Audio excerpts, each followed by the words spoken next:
Hey everyone, in this quick tutorial video, I'll show you how to use green screen in Final Cut Pro. So let's get started. So here is an ongoing project of mine.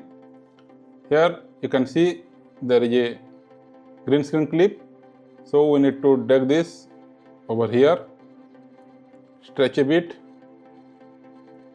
Now here is the background.